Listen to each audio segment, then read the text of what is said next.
नमस्कार, मैं सतेंद्र कुमार और आज बात करेंगे हम यूपी के राजनीति के अखाड़े के पहलवान नेता जी धरती पुत्र मुलायम सिंह यादव जी के बारे में। मुलायम सिंह यादव जी का जन्म 22 नवंबर 1939 के एटावा जिले के सैफई गांव में हुआ था, एक किसान परिवार में। और उनकी राजनीतिक सफ़र काफ़ी संघर्षपूर्ण रही। पहलवानी के दिनों से वे राजनीति की सफ़र शुरुआत करने का सिलसिला जारी हुआ और वो पहलवानी करते करते शिक्षक बने। शिक्षक के बाद विधायक बने, यूपी के मुख्यमंत्री बने, रक्षा मंत्री बने और 10 अक्टूबर 2023 को हमारे बीच नहीं रहे। इस साल उनकी पहली पुण्यतिथि उनके पैतृक गांव एटावा के सैफई में मनाई गई, जहां पर समाजवादी पार्टी के सारे विधायक, सांसद और कार्यकर्ता उपस्थित रहे। हालांकि पूरे यूपी में और जहाँ जहाँ समाजवादी विचारधारा के लोग हैं, सभी ने उन्हें श्रद्धांजलि दी और उनके तैलचित्र पर पुष्पांजलि की।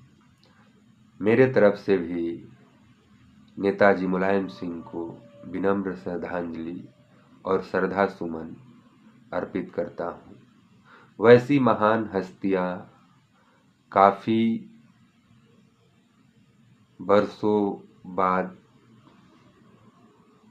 कहीं कहीं अवतार लेती हैं।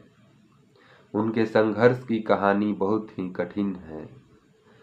कैसे एक किसान परिवार का लड़का जो राजनीति से कोसों दूर रहता था, पहलवानी में हमेशा मन लगता था, पहलवानी करने का शौक था। पहलवानी करते करते यूपी में अपने ज़िले में मशहूर हो गए। फिर उन्होंने शिक्षक की नौकरी करना शुरू की, शिक्षक बने। शिक्षक के बाद वो धीरे धीरे राजनीति सफ़र आगे उनकी बढ़ने लगी और वो 1967 में विधायक बने। मुलायम सिंह यादव 3 बार यूपी के मुख्यमंत्री रह चुके हैं। 1989 से 1991 तक पहली बार उन्होंने मुख्यमंत्री बना। उसके बाद 1992 में उन्होंने समाजवादी पार्टी की स्थापना की और उसके बाद 1993 में एक बार पुनः वो चीफ मिनिस्टर की कुर्सी पर उत्तर प्रदेश के काबिज होते हैं और वो 95 तक रहते हैं। उसके बाद वो 2003 में फिर से मुख्यमंत्री बनते हैं और 2007 तक वो मुख्यमंत्री पद पर बने रहते हैं। इस बीच उन्होंने बहुत सारे काम किए यूपी के लोगों के लिए, यूपी के जनमानस के लिए। उन्होंने मंडल कमीशन को लागू किया ताकि वहाँ के पिछड़े और गरीबों को आरक्षण मिल सके। उन्होंने सिंचाई की व्यवस्था की। उन्होंने किसानों के गन्ने का मूल्य जो बकाया रहता था उसे हर किसान को समय से मिल जाए, उसके लिए उन्होंने नीतियाँ बनाई। उत्तर प्रदेश के विकास के लिए रोड, पुल पुलिया और उद्योग धंधा आ सके, इस तरह के उन्होंने कदम उठाए ताकि वहाँ के लोगों और किसानों को काफ़ी फायदा हो सके। पिछड़ों और दलितों के लिए हमेशा कई योजनाओं को उन्होंने स्वीकार किया और उन योजनाओं को धरातल पर उतारने का काम किया।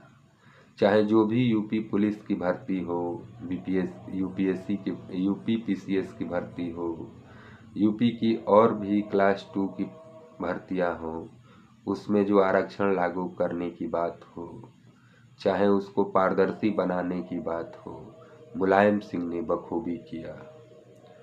और उनका राजनीतिक जीवन काफ़ी संघर्ष से गुजर रहा था। मुलायम सिंह यादव पर 4 मार्च 1984 को जो उनके विरोधी थे उनके द्वारा गोलियां भी चलवाई गई, हालांकि वो बच गए। सोचिए कितना संघर्ष करते हुए एक साधारण परिवार का व्यक्ति जिसका नाम मुलायम सिंह यादव, जो राजनीति में एक ध्रुव तारा की तरह बने हुए थे और आज भी हमारे लिए आदर्श हैं। मुलायम सिंह यादव अपने राजनीतिक जीवन में कई महत्वपूर्ण क्षेत्रों में काम किए हैं, नीतियां बनाई हैं। नीतियां के माध्यम से समाज के पिछड़ों के लिए, अल्पसंख्यक के लिए, गरीब आदिवासियों के लिए कई महत्वपूर्ण फैसले लिए ताकि उन्हें नौकरी, रोजगार और शिक्षा उनके लिए सुलभ हो सके।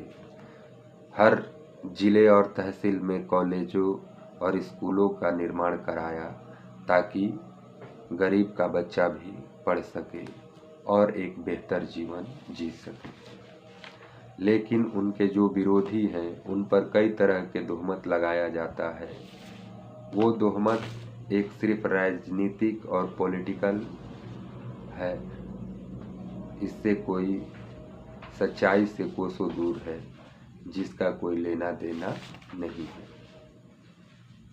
किसानों की जो स्थिति को सुधारने के लिए, पिछड़े और दलित वर्गों के उत्थान के लिए मुसलमान और अल्पसंख्यक जो भी कम्युनिटी के लोग थे उनके लिए लड़ाई लड़ी और लड़ाई लड़ने के लिए उन्होंने अपनी पार्टी समाजवादी पार्टी तैयार की, जिसके विचारधारा को आज लेकर यूपी के पूर्व मुख्यमंत्री अखिलेश प्रसाद यादव चल रहे हैं।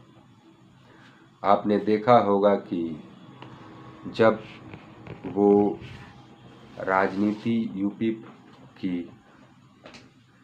कर रहे थे तब उन पर कई तरह के विपक्ष के द्वारा आरोप प्रत्यारोप लगाया जा रहा था, लेकिन उन्होंने सबका जवाब दिया और कभी भी उन्होंने सांप्रदायिकता के साथ समझौता नहीं किया।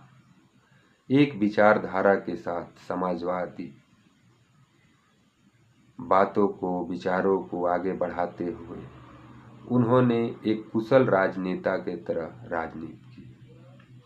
जब वो 1996 से 98 तक वो देश के रक्षा मंत्री रहे, तब उन्होंने सशस्त्र बलों और सीमा सुरक्षा बलों की क्षमता को बढ़ाने के लिए कार्य किया। उनके पेंशन और उनके जो वेतन है उसको बढ़ाने का काम किया। उनके परिवार के लिए फैसिलिटी के लिए भी काम किया। उस समय तक जब देश में कोई सेना शहीद होता था तो उसका पार्थिव शरीर उसके घर नहीं आता था, वहीं पर सैनिकों द्वारा सम्मान देकर अंतिम विदाई कर दी जाती थी।